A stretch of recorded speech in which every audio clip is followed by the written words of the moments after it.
الحمد للہ رب العالمین والصلاة والسلام علی سید الانبیاء والمرسلین وعلی آلہ واصحابہ اجمعین اما بعد فاعوذ باللہ من الشیطان الرجیم بسم اللہ الرحمن الرحیم ان اللہ وملائکتہ یصلون علی النبی یا ایہا الذین آمنوا صلوا علیہ وسلموا تسلیما اللہم صلی علی سیدنا و مولانا محمد وعلی آل سیدنا و مولانا محمد وبارک وسلم وصلی علیہ الصلاۃ والسلام علیک یا سیدی یا رسول اللہ الصلاۃ والسلام علیک یا سیدی یا حبیب اللہ۔ خالق کائنات نے اپنے اپنے اختیار کن سے روئے زمین پر سب سے پہلے حضرت آدم علیہ السلام کو تخلیق کر کے کائنات کی عظمت کو چار چاند لگائے، کائنات کی عظمت کو نور بخشا، اور پھر اسی جسم یعنی حضرت آدم علیہ السلام کی بائیں پسلی سے حضرت اماں حوا کو سانسیں بخشی۔ کرۂ ارض کو رونق بخشنے والا، کرۂ ارض کو عزت بخشنے والا سب سے پہلا اور آخری رشتہ میاں بیوی کا رشتہ ہے۔ اسی رشتے کی بنیاد پر ہی دنیا کے باقی تمام رشتے، تمام نسلیں وجود میں آئیں۔ دنیا کا ہر رشتہ اسی رشتے کے ساتھ منسوب ہوتا ہے، اور یوں بیوی سے ماں اور ماں سے ساس تک کا سفر چلتا رہتا ہے۔ ہر رشتہ اپنے رتبے، وقار، عزت و احترام کا حامل ہے۔ دنیا میں ایک واحد رشتہ میاں بیوی کا ہے، جن کا ساتھ اس جہان سے دوسرے جہان تک کا ہے۔ اس دنیا کی بنیاد رکھنے والا یہ رشتہ اللہ تعالیٰ کی نظر میں سب سے زیادہ پسندیدہ، سب سے زیادہ مقدس، پاکیزہ اور محبوب ہے۔ اس رشتے کو ایک دوسرے کا لباس قرار دیا گیا، لباس قرار دیا گیا جو من کو ڈھکنے کے ساتھ ساتھ ہمارے تن کی خامیاں بھی ڈھانپ دیتا ہے۔ لیکن آج کی بیوی اسلام کے لاگو کیے گئے قوانین کو نظر انداز کر کے آزادی اور خود مختاری چاہتی۔ سامعین حضرات، آج کا ہمارا جو موضوع ہے وہ ہے شوہر کی ناشکری کرنے والی بیوی کو دنیا میں 5 سزائیں ضرور ملتی ہیں۔ سب سے پہلے تو بات کرتے ہیں کہ ناشکری کسے کہتے ہیں۔ کسی کی نعمتوں کو بھول کر اس کے تمام احسانات کو فراموش کر دینا ناشکری کہلاتا ہے۔ ناشکری کے الفاظ نہ صرف عورت کی دنیاوی زندگی تباہ کرتے ہیں، نہ صرف دنیاوی زندگی کو اجاڑ دیتے ہیں، بلکہ عورت کی آخرت بھی تباہ و برباد کر دیتے ہیں۔ دو جہاں کے تاجور سلطان بحر بر صلی اللہ علیہ وآلہ وسلم کا فرمان عبرت نشان ہے۔ میرے نبی نے فرمایا، میں نے جہنم میں اکثریت عورتوں کی دیکھی ہے۔ صحابہ کرام نے عرض کی، یا رسول اللہ صلی اللہ علیہ وسلم، اس کی کیا وجہ ہے؟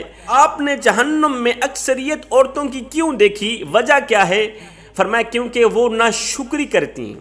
فرمایا صحابہ، تم کسی عورت کے ساتھ عمر بھر اچھا سلوک کرو، اس کے اوپر ہزاروں نعمتوں کی بارش برسا دو، لیکن کبھی بھی تم میں کوئی ناپسندیدہ بات دیکھے گی تو کہے گی میں نے تم سے کبھی کوئی بھلائی نہیں دیکھی، میں نے آپ میں کبھی کوئی بھلائی نہیں دیکھی۔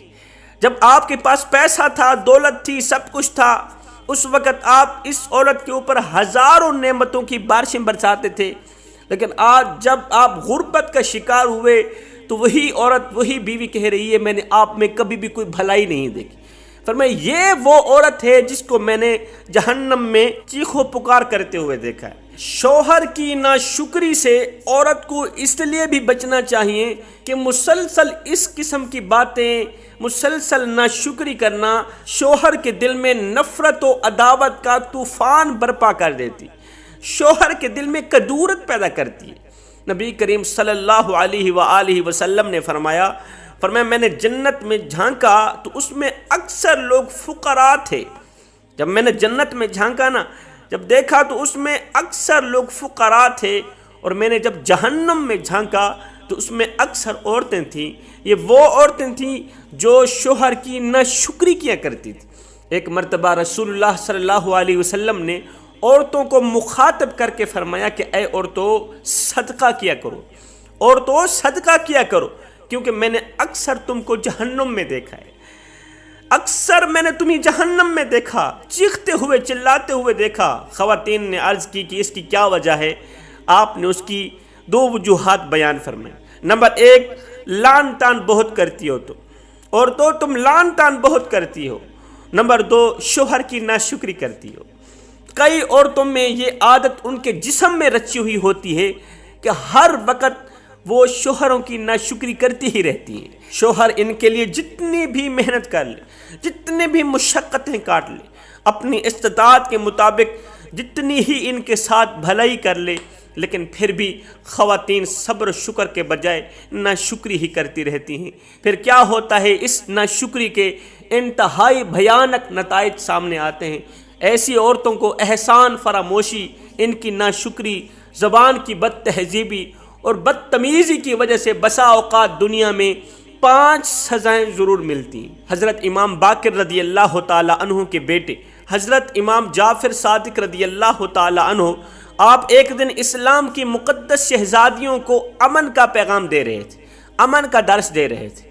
اتنے میں ایک عورت نے پوچھا، یا حضرت میری ایک پڑوسن کا انتقال ہوا، میرے پڑوس میں رہنے والی ایک عورت کا انتقال ہوا، اس کی موت کے وقت میں وہاں موجود تھی، وہ بھرپور کوشش کر رہی تھی کلمہ پڑھنے کی، بھرپور کوشش کر رہی تھی کلمہ پڑھنے کی، زبان ہلانے کی، لیکن نہیں پڑھ سکی۔ آخر عورت کا ایسا کون سا گناہ ہے، اس نے دنیا میں ایسا کون سا گناہ کیا تھا جو موت کے وقت کلمہ نہیں پڑھنے دے رہا تھا؟ یہ سنتے ہی حضرت امام جعفر صادق رضی اللہ تعالی عنہ نے فرمایا وہ گناہ ہے شوہر کی ناشکری کرنا۔ فرمایا جو عورت شوہر کی ناشکری کرتی ہے، زمانے میں بے حیائی پھیلاتی ہے، ماں باپ کے سامنے اونچی آواز میں بک بک کرتی ہے، اونچی آواز میں بات کرتی ہے، بس یہ وہ گناہ ہیں، اونچی آواز میں بات کرنا، شوہر کی ناشکری کرنا، زمانے میں بے حیائی پھیلانا، یہ وہ گناہ ہیں جو کلمہ پڑھتے وقت زبان کو روک دیتے ہیں۔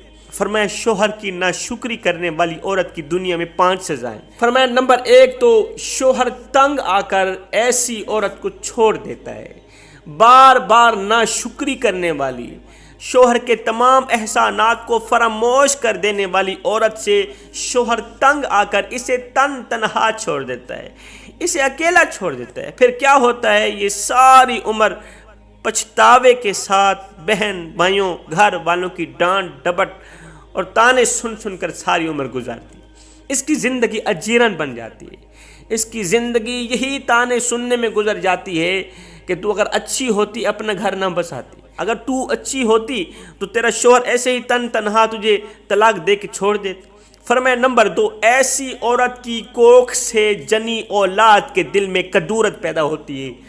جو عورت اپنے شوہر کی باتوں پہ ناشکری کرتی ہے، شوہر کی خوبیوں کے اوپر پردہ دے کر دیگر عورتوں کے سامنے شوہر کی خامیاں بیان کرتی ہے، یہ وہ عورت ہے جس کی کوکھ سے جنی اولاد کے دل میں اللہ تعالیٰ کدورت پیدا کر دیتا ہے۔ نمبر 3، اللہ کے نزدیک اس کا شمار اللہ کی ناشکری کرنے والی عورتوں میں سے ہوتا ہے۔ فرمایا نمبر 4، اس کے چہرے سے نیک عورتوں کی علامات ہٹا دی جاتی ہے۔ نمبر 5، موت کے وقت یہ احسان فراموش لڑکی کوشش کرے گی کلمہ پڑھنے کی، کوشش کرے گی کلمہ پڑھنے کی، لیکن شوہر کی ناشکری اس کی زبان ہرگز ہلنے نہیں دے گی، ہرگز اسے کلمہ نہیں پڑھنے دے گی۔ فرمایا یہ 5 گناہ کبھی نہ کرنا، نہیں تو دنیا میں بھی تباہ و برباد ہو جاؤ گی، آخرت میں بھی تباہ و برباد ہو جاؤ گی۔